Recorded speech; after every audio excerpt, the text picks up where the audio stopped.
This week in Evergreen, I took a bit of a break from programming and spent pretty much the whole week making art. I made a new tower, a Viking longhouse, and started working on some new grass and dirt tilesets. This kind of pixel art takes absolutely ages.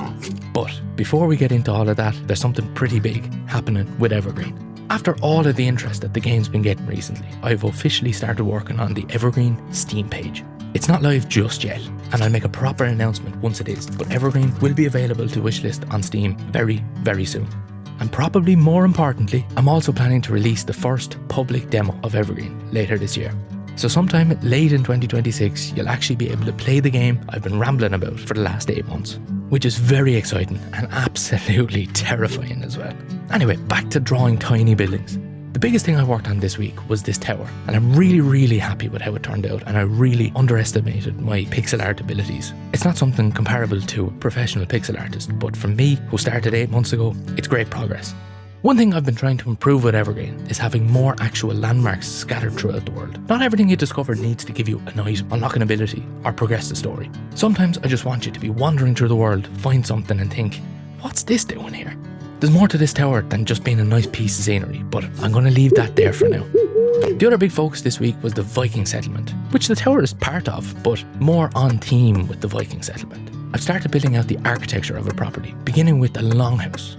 Up until now, a lot of Evergreen has naturally been forests, ruins and wilderness, so getting some actual Viking architecture into the game has immediately started giving this part of the world its own identity. And apparently 2 big pixel art buildings weren't enough suffering for 1 week, so I also started working on some smaller environmental pieces and new terrain. I've also made some alternative grass tiles and started building out a proper dirt path tileset, different to the ones seen in the forest, to make it visually distinct. They're not exactly earth-shattering additions to the game, but they actually make a massive difference when you're walking around the world and you realise, without realising, that different parts of the world actually look different.